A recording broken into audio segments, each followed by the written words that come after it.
اور پھر 50% یورینیم جو ہے وہ سینٹرل ایشیا پروڈیوس کرتا ہے.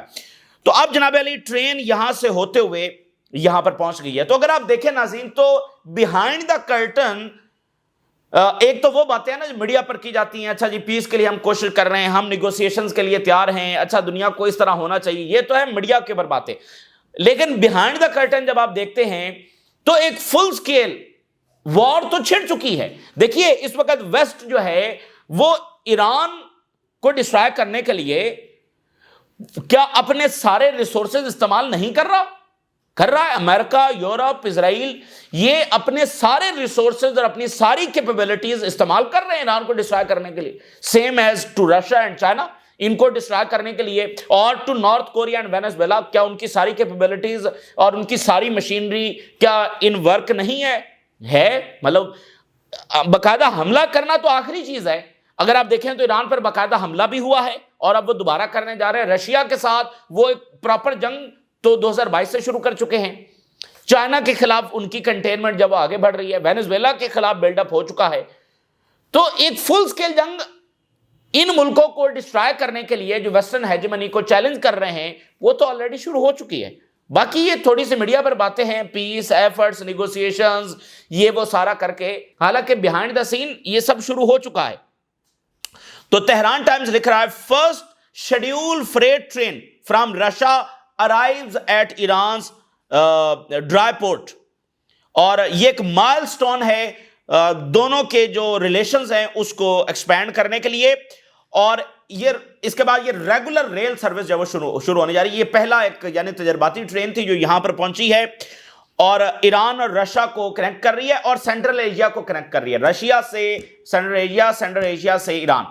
تو یہ یعنی ایران اکانومی ہے نا بھائی, اکانومی سینکشنز اس لیے لگی ہوئی ہیں کہ اکانومی کمزور پڑے گی تو ویسے ایران کولیپس ہو جائے گا. تو یہ بہت ضروری ہے کہ ان ملکوں کی آپس میں کنیکٹیوٹی ہو. تو اب اس میں ایک اور امپورٹنٹ بات یہ ہے کہ اس سے پہلے چائنا نے اپنی ٹرین بھیج دی ہے. چائنا کی آپ کو یاد ہوگا 15-20 دن قبل جو ہے ان کی بھی فریٹ ٹرین جو ہے وہ سینٹرل ایشیا سے ہوتے ہوئے ایران, ایران سے ترکی اور ترکی سے آگے یورپ گئی تھی. تو ادھر سے چائنا بھیج رہا ہے, ادھر سے آج رشیا نے بھیج دی ہے. ٹھیک ہے نا. تو یہ اکنامک اور پھر اس میں ایک اور امپورٹنٹ بات ہے.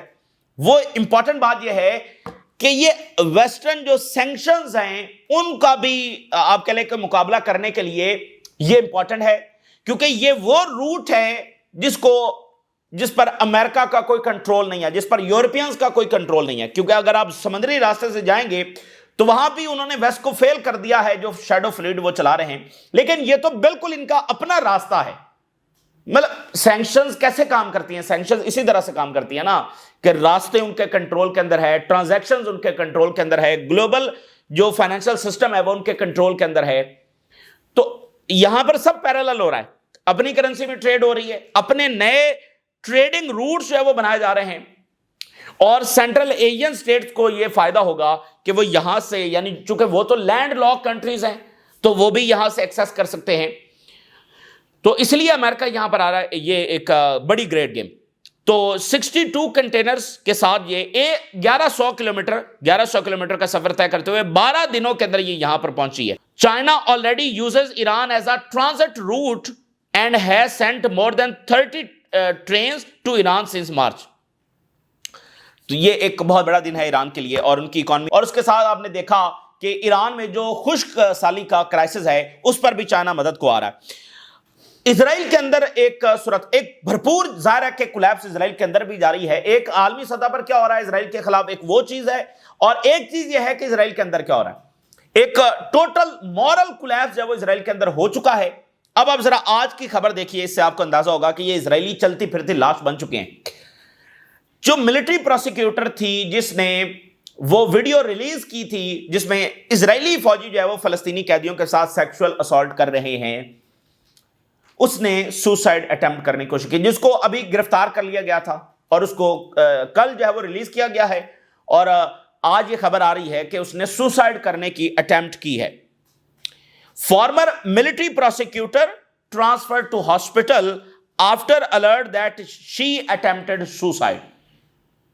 تو یہ یعنی کہ ان کی صورتحال ہے اسرائیل کے اندر. آپ دیکھیں ہر دوسرے دن یہ خبر آ رہی ہے کہ سوسائڈ ہو رہا ہے. تو یہ کیا ہے؟ مطلب کیوں وہ سوسائڈ کر رہے ہیں؟ کیا 7 اکتوبر سے پہلے بھی ایسی کوئی صورتحال تھی؟ نہیں، یہ اب صورتحال پیدا ہوئی ہے. تو یہ ٹوٹل کولیپس ہے جو اندر ہو چکا ہے. ساتھ خبر یہ سامنے آ رہی ہے، ٹائمز آف اسرائیل یہ کہہ رہا ہے کہ اپوزیشن اس حوالے سے پش کر رہی ہے، will escalate to push the government to hold elections as soon as possible and on our terms. بہت جلد الیکشنز کروائے جائیں، چونکہ ویسے الیکشن جو ہیں وہ 2026 میں کہیں سپٹمبر اکتوبر میں ہونے ہیں، لیکن اپوزیشن اس وقت پش کر رہی ہے کہ جلد از جلد جو ہے الیکشنز کروائے جائیں. تو یہ ایک صورتحال ہے. زہران ممدانی جس کے خلاف زائنسٹ بلینئرز نے اور ایلون مسک نے اور ٹرمپ نے اور ایک پوری جو ان کی لابی وہاں پر کام کرتی ہے، جو مطلب جس کے پر ہاتھ رکھتی ہے وہ جیتا ہے. اور نیو یارک میں تو خاص طور پر جیتنے کی سند یہ ہے کہ جس پر تل اویو ہاتھ رکھ دے وہ جیت جائے گا، اور اس لیے وہ کھل کر کہتے ہیں کہ ہم الیکشن جیتنے کے بعد سب سے پہلے تل اویو جائیں گے. تو زہران ممدانی وہاں پر جیتے اور اب اس کے اثرات ہیں، اس لیے یہ ڈرے ہوئے تھے. تو اب زہران ممدانی جو ہے مطلب دیکھیں نا، باقاعدہ اس بات کا مینڈیٹ لے کر آئے ہیں اسرائیل کا جو شکنجہ ہے اس کو توڑنے کے لیے، اسرائیلی انفلوئنس کو ختم کرنے کے لیے اور امریکہ فرسٹ پالیسی کو امپلیمنٹ کرنے کا باقاعدہ وہ مینڈیٹ لے کر آئے ہیں، اور انہوں نے وہ کام بھی شروع کر دیا. اب زہران ممدانی اناؤنس کر رہے ہیں کہ وہ تو جو اسرائیلی انویسٹمنٹس ہیں، جو اسرائیلی کمپنیز ہیں نیو یارک میں بیٹھی ہوئی ہیں، جو ناروے کا فنڈ ہے جو آلموسٹ $2 ٹریلین کا ہے، تو وہاں سے انویسٹمنٹس ہو رہی تھی اسرائیلی کمپنیز میں. اصل میں ویسٹ میں یہ ایک سسٹم ہے جس میں پینشن فنڈز ہیں، دیگر فنڈز ہیں، ٹھیک ہے نا. تو وہ پیسہ وہ انویسٹ کرتے ہیں جس سے پروفٹ آتا ہے، جہاں سے آگے پینشنز جاتی ہیں، یہ وہ سارا. تو ویسٹ کے یعنی آلموسٹ تمام کنٹریز کا وہ فنڈ ہے. تو وہ جو فنڈ ہے وہ اسرائیلی کمپنیز میں انویسٹ کیا جاتا ہے تاکہ اسرائیلی جو اکانومی ہے اس کو سہارا دیا جا سکے. تو اب ویسٹ میں یہ ٹرینڈ شروع ہوا ہے جس میں ناروے سب سے پہلے سامنے آیا، کیونکہ ناروے کا یہ سب سے بڑا فنڈ ہے $2 ٹریلین کا، جس نے اپنی انویسٹمنٹس نکال لی، جس سے اسرائیل کو بہت بڑا دھچکا لگا. اور امریکہ نے باقاعدہ دھمکایا ناروے کو کہ یہ کام مت کرو، لیکن ناروے نے کیا. ایون ناروے نے تو امریکن کمپنی سے اپنی انویسٹمنٹ نکال لی جو اسرائیل کے لیے کام کر رہی تھی. تو اب نیو یارک جو کہ جس کی اکانومی جو ہے وہ تقریباً $2 ٹریلین کے قریب ہے، ٹھیک ہے نا. نیو یارک کی ہم بات کر رہے ہیں جو بزنس، جہاں پر وال اسٹریٹ جرنل ہے، تو ان کا بہت بڑا فنڈ ہے. اس فنڈ میں سے انویسٹمنٹ اسرائیل کے لیے ہوتی ہے، اور پھر ان کا ایک پورا اکنامک انفراسٹرکچر ہے، ایک پورا اکنامک سسٹم ہے جس کے اندر ان کے بڑے بلینئرز بہت زیادہ ویلتھ کماتے ہیں. تو زہران ممدانی اس کو توڑنے جا رہے ہیں. نیو یارک صرف ایک سٹی نہیں ہے، نیو یارک جو ہے وہ مرکز ہے اکانومی کا. بھئی وال اسٹریٹ وہاں پر ہے نا، اور ان کے سارے بلینئرز وہاں پر ہیں، خود ٹرمپ ٹاور اور وہ سارا آپ کو پتہ ہی، تو وہ بھی نیو یارک میں ہے. تو زہران ممدانی جو ہے یہ اناؤنس کر رہے ہیں، New York City mayor elect Zohran Mamdani plans to terminate all contracts. تمام کے تمام کانٹریکٹس جو اسرائیلی کمپنیز کے ساتھ ہیں ڈائریکٹلی یا انڈائریکٹلی، یعنی یہ بھی ہے کہ کوئی ایسی کمپنی ہے جو آگے اسرائیل کے ساتھ کام کر رہی ہے اس کے ساتھ بھی. City funds and banks that finance the Israel, ٹھیک ہے نا، بینک سے بھی اور باقی فنڈ سے بھی وہ سارا وہ کٹ کرنے جا رہے ہیں. اسرائیلیز brace for new York measures business policies. اور اسرائیل اس بات کو اندازہ، اس کو بھئی جیت گئے نا، اس بات کا وہ مینڈیٹ لے کر آئے ہیں. ایسا نہیں کہ وہ مینڈیٹ کسی اور چیز کا، وہ باقاعدہ یہی بات کر کے تو آئے ہیں، اسرائیل کے خلاف کھل کر وہ بات کر کے آئے ہیں. اب ٹائمز آف اسرائیل دیکھیے کیا لکھ رہا ہے. نیو یارک کے جو 2 بڑے پبلک پینشن فنڈز ہیں وہ اس وقت Israeli divestment push by the mayor. Divestment movement ہے کہ اسرائیل کے ساتھ تعلقات، جیسے یونیورسٹیز کر رہی ہیں اسکالرشپس اور آگے پیچھے فنڈز وہ سارے کٹ کر رہے ہیں. تو نیو یارک کے 2 بڑے پینشن فنڈز ہیں، وہاں سے انویسٹمنٹ اسرائیلی کمپنیز. دیکھیں جو اسرائیلی اکانومی ہے وہ کیا ہے، وہ یہی، اسی طرح سے تو اسرائیل کی اکانومی بڑی اکانومی ہے، اور اکانومی کی وجہ سے ان کی ملٹری ہے. اور جو اسرائیل کی سیٹلمنٹس ہیں وہ ایسے ہی چل رہی ہیں. ہر سیٹلمنٹ جو ہے اس کے اندر ہی سارا نظام ہے، یعنی جو اس کے اندر رہتے ہیں وہ کام کرنے کے لیے باہر نہیں جاتے ہیں سیٹلمنٹ سے، اندر فیکٹریز لگی ہوئی ہیں، اندر وہ بیٹھ کر کام کرتے ہیں، اور وہ چیزیں جو ہے وہ ویسٹ میں آ کر بیچتے ہیں. اور جو ویسٹرن فنڈز ہیں وہ ان سیٹلمنٹس کو فنڈ کرتے ہیں. تو اب وہ فنڈنگ نکل جائے گی تو یہ سیٹلمنٹس بھی سسٹین نہیں کر سکتی، کیونکہ ان سیٹلمنٹس کی جو ساری اکانومی ہے وہ ان فنڈز کے اوپر ہے جس میں سے ناروے نے پیسے نکال لیے، باقی ملکوں نے نکال لیے، اور اب نیو یارک سے وہ نکالنے جا رہے ہیں۔ دو بڑے پبلک فنڈ جو ہے اس میں سے وہ ختم کرنے جا رہے ہیں اسرائیل کے لیے فنڈنگ۔ اب یہ نیو یارک پوسٹ جو ہے، ظاہر ہے کہ یہ اسرائیل کا سب سے بڑا پروپیگنڈا یہ میڈیا ہے، تو کہتا ہے اگر زہران ممدانی نے ویپنائز کیا پبلک فنڈز کو to push his hateful agenda, the poor and minorities ول سفر دا موسٹ۔ اگر زہران ممدانی نے ویپنائز کرنے کی کوشش کی ان فنڈز کو اور اسرائیل کے لیے تعلقات کٹ کیے تو یہ غریب جو ہے نا نیو یارک کے، ان کو بڑا نقصان ہوگا۔ نیو یارک پوسٹ لکھ رہا۔ اچھا جی آگے آپ دیکھیے، Zohran Mamdani is open to cutting ties with Israeli companies as part of his support for the boycott divestment and sanction. یعنی زہران ممدانی اس بات کو سپورٹ کرتے ہیں کہ اسرائیل کے ساتھ تعلقات کٹ کیے جائیں، اسرائیل پر سینکشنز لگنی چاہیے اور بائیکاٹ ہونا چاہیے ان کی کمپنیز کا، ان کی پروڈکٹس کا، ہر ایک چیز کا۔ اور وہ اس بات کے سپورٹر ہیں کہ ٹارگیٹڈ اکنامک پریشر جب اسرائیل کے اوپر ڈالنا چاہیے، اور انہوں نے کہا کہ he will keep New York City pension funds out of Israeli bonds. New York City کے جو فنڈز ہیں وہ ادھر کسی طریقے سے لنک نہیں ہوں گے، اور یہ اسرائیلی گورنمنٹ استعمال کرتی ہے اور ویسٹ بینک کے اندر یہ استعمال ہوتا ہے۔ یہ بڑی امپورٹنٹ، بہت یعنی بڑی رقم وہاں سے آتی ہے ویسٹ بینک کے لیے جو ان کی سیٹلمنٹس کو چلاتی ہے۔ تو آپ دیکھیں نا وہ پورا جو سسٹم ہے وہ کہیں نہ کہیں اسرائیلیوں کا فال کر رہا ہے۔ تو اس کے ساتھ ایک اور چیز ہے، اب آپ دیکھیں نا کہ ان کا شکنجہ کیسے ٹوٹ رہا ہے۔ جو نیو یارک کی چیریٹیز ہیں، نیو یارک کی چیریٹیز ہیں، اور میں نے آپ کو بتایا کہ نیو یارک مرکز ہے، اکانومی کا مرکز ہے، تو نیو یارک کی جو چیریٹیز ہیں ان کو وہ کام کرتی ہیں ویسٹ بینک میں جو اسرائیلی سیٹلمنٹس بنا رہے ہیں ان کے ساتھ وہ کام کرتی ہیں، اور یہ جو نیو یارک کی چیریٹیز ہیں ان کو ٹیکس ایگزیمپشن ہے، یعنی یہ ٹیکس پے نہیں کرتی صرف اس لیے کہ یہ اسرائیل کے ساتھ کام کرتی ہیں۔ وہ ٹیکس ایگزیمپشن جو ہے وہ بھی زہران ممدانی ختم کرنے جا رہے ہیں۔ Mamdani stance has alarmed Israeli business leaders and who fears ان policies could make New York unattractive market for Israeli companies۔ تو وہ شدید اس وقت جب وہ ڈرے ہوئے ہیں۔ ساتھ ایک اور رپورٹ جب وہ آ گئی ہے کہ جیفری ایپسٹین کس طرح سے اسرائیل کے لیے باقاعدہ کام کرتا رہا ہے اور گلوبلی کام کرتا رہا ہے۔ آج ایک نئی report, e mails basically leak ہو رہی ہیں، اب یہ کہاں سے لیک ہو رہی ہیں، کون ہیک کر رہا ہے، اب یہ ڈیٹا بیرل سامنے آ رہا ہے، اور امریکہ میں یہ بات اب اسٹیبلش ہو رہی ہے بطور ایویڈنس کہ جیفری ایپسٹین، جس کو وہ اپنا سب سے بڑا ولن سمجھتے ہیں، اور چونکہ وہ ولن ہے کیونکہ اس نے بہت گھناؤنے کام کیے ہیں، تو وہ ثابت ہو رہا ہے کہ یہ تو اسرائیل کا، چونکہ ٹکر کارلسن آلریڈی یہ کہہ چکے ہیں کہ یہ اسرائیل کا بندہ تھا۔ Jeffrey Epstein helped Israel sell a surveillance state to Cote ڈیویرو۔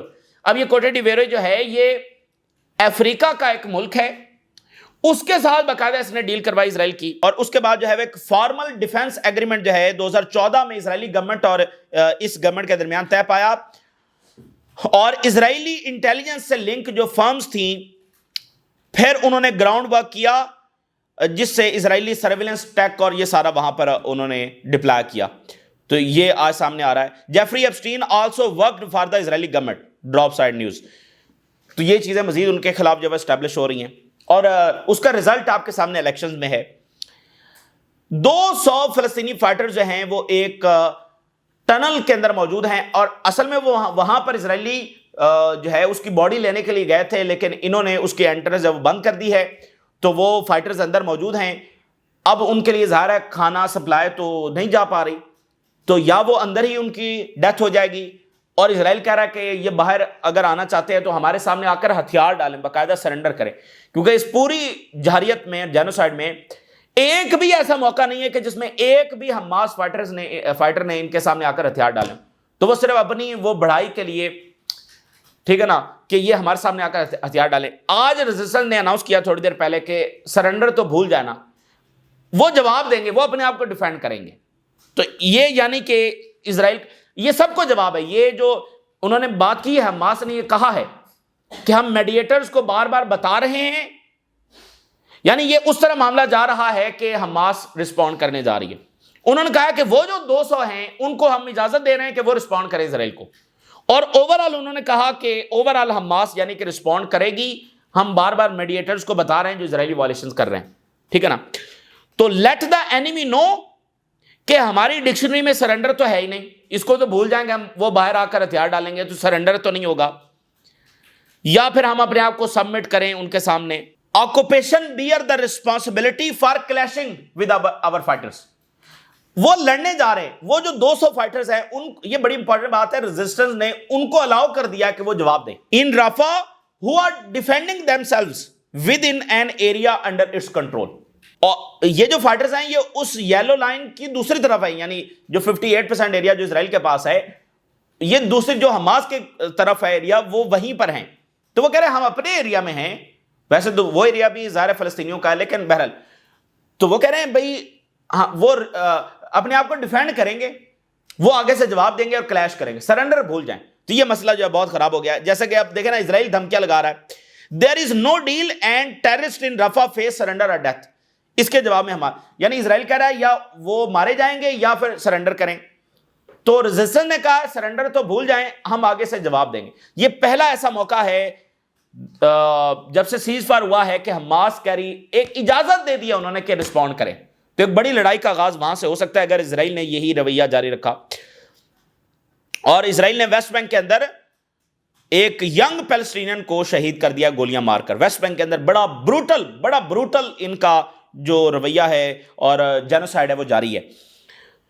Israeli media دھمکا رہا ہے کہ اسرائیل نے خبردار کیا ہے کہ حزب اللہ جو ہے وہ ری ہیبلیٹیٹ کر رہی ہے اپنے آپ کو, اور اسرائیل نے خبردار کیا لیبنیز آرمی کو کہ اگر یہ حزب اللہ کے خلاف ایکٹ نہیں کرے گی, اسرائیلی اٹیکس ول انٹینسیفائی, ہم اپنے اٹیکس بڑھانے جا رہے ہیں اور فل سکیل حملے کسی بھی وقت ہم لانچ کر سکتے ہیں. اسرائیل ٹو حزب اللہ, یہ اسرائیل کا میڈیا لکھ رہا ہے, اسرائیل to لیبنن clean up Hezbollah اور we will do it for you. اب یہ ان کا میڈیا لکھ رہا ہے, یہ ایک پروپیگنڈا ہے کہ بھئی دیکھیں لیبنن بھی تو کہہ رہا ہے کہ حزب اللہ کو ڈسارم کیا جائے, لیکن وہ کر نہیں پا رہا ہے. تو جو لیبنن کرنا چاہ رہا ہے ہم ان کو کر کے دیں گے کہ حزب اللہ کا ہم صفایا کریں گے. تو اسرائیلی ایئر اسٹرائک جو ہیں وہ مزید آگے بڑھنے جا رہی ہیں اور لارج اسکیل ہونے جا رہی ہیں, لیکن لیبنیز آرمی نے کہا ہے کہ اگر اسرائیل اسی طرح سے بمباری جاری رکھے گا ہم سسپینڈ کر دیں گے اپنا کوآپریشن جو سیز فائر کمیٹی بنائی گئی تھی اس کے ساتھ, ٹھیک ہے نا. لیبنیز آرمی کبھی بھی حزب اللہ کے خلاف نہیں جائے گی, وہ جا ہی نہیں سکتی ہے. تو یہ معاملہ وہیں پر ہے اور کچھ بھی کسی بھی لمحے جب ہو سکتا ہے. سیکٹری آف وار امریکہ کے, یہ آخری 2 ہیڈ لائنز میں آپ کے ساتھ شیئر کرتا ہوں. Washington is officially preparing for a new world war. Patty Hedges, we are not preparing for a period of peace. دیکھیں, ایک ہوتا ہے انالیسز, ایک ہوتا ہے جنہوں نے پالیسی بنانی ہے. اب یہ سیکٹری آف وار ہے امریکہ کے, ہم پیس کے پیریڈ کی پریپریشن نہیں کر رہے ہیں کہ اگلے 5, 10 سال 15 سال کوئی پیس کا ایک فیز رہنا, نہیں. ہم کیا تیاری کر رہے ہیں, we are shifting the Pentagon and the military industrial base into an actual state of war. بھئی پیچھے انڈسٹری کام کرے گی نا, آپ نے وہ اس لیول کی پروڈکشن کرنی جو اس سے پہلے آرڈر آیا کہ 1 ملین ڈرونز پروڈیوس کیے جائیں, اور پھر آگے اس سے بڑھ کر ملٹی ملین ڈرونز, یعنی 1 ملین الٹیمیٹ ٹارگٹ نہیں ہے, یہ پہلا ٹارگٹ ہے, اس سے آگے ملٹی ملین ڈرونز جو وہ پروڈیوس کیے جائیں. تو وہ کہہ رہے ہیں ان کی جو انڈسٹری ہے اس کو باقاعدہ وار ٹائم سینیریو کا آرڈر دیا جا رہا ہے کہ میسو پروڈکشن آف ویپن جو وہ کی جائے جیسے ورلڈ وار میں کی جا رہی تھی. اب یہ ان کے الفاظ ہیں, دا مومنٹ فیلز لائک 1939. ایسا لگ رہا ہے کہ وہ لمحہ آ گیا ہے جیسا کہ ایک بار 1939 کے اندر آیا تھا. 1981 یعنی جب سوویت یونین کے خلاف باقاعدہ جنگ عروج پر تھی, تو یا شاید وہ لمحہ ہے. اینیمیز آر گیدرنگ, کہتا ہے ہمارے دشمن جب وہ جمع ہو رہے ہیں, ایران, رشیا, چائنا, ان سب کی بات ہو رہی ہے, North Korea, Venezuela, and threats are mounting, اور ہمارے خلاف خطرات بڑھتے چلے جا رہے ہیں. You feel it and I feel it. تو یہ یعنی کہ اوورال ایک ہے کہ ایسٹیمیٹ اینالسٹ بات کر رہے ہیں, خطرات ہیں, دنیا کیوس میں ہے, یہ وہ لوگ ہیں جنہوں نے پالیسی بنانی ہے, وہ بھی اس دنیا کو اسی نظر سے دیکھ رہے ہیں کہ یہ عالمی جنگ کے خطرات اس وقت دنیا میں پیدا ہو گئے. دنیا ایک عالمی جنگ یا پھر بڑی پراکسی وارز جس میں گلوبل پاورز دونوں طرف سے انوالو ہوں, جیسے وینزویلا کی جنگ چھڑ جائے, جیسے ایران کی جنگ چھڑ جائے, ایسی بڑی جنگوں کے دہانے پر کھڑی ہے. یہ وہ بھی دنیا کو ایسا ہی دیکھ رہے ہیں, وہ دنیا کو پیس نہیں دیکھ رہے ہیں, وہ بھی دنیا کو جنگ ہی دیکھ رہے ہیں. اور لیوروو نے کہا ہے کہ ہم پریزیڈنٹ پیوٹن کے آرڈر آ گئے ہیں اور رشیا نیوکلیر ٹیسٹ کرنے جا رہا ہے، اس کی پریپریشن جو وہ ہو رہی ہیں۔ وہ کہہ رہے ہیں صرف انتظار اس کا کیا جا رہا ہے کہ امریکہ سے، ان کا رشیا نے امریکہ سے تمام چینلز کے ذریعے رابطہ کیا ہے جو بھی ایک سٹیٹ کے آپس میں ہوتے ہیں، لیکن کہتے ہیں ہمیں کلیریفائی نہیں کیا جا رہا کہ وہ ٹیسٹ کرنے جا رہی ہیں یا نہیں۔ تو ہم نے اپنی تیاری مکمل کر رہے ہیں اور ہم کسی بھی وقت یہ کر سکتے ہیں جو ہی وہاں سے کنفرمیشن آئے گی۔ تو یہ اس وقت کی تازہ ترین صورتحال ہے جو آپ کے ساتھ شیئر کیا، آپ نے رائے ضرور آگاہ کریں۔ اجازت دیجیے، اللہ حافظ۔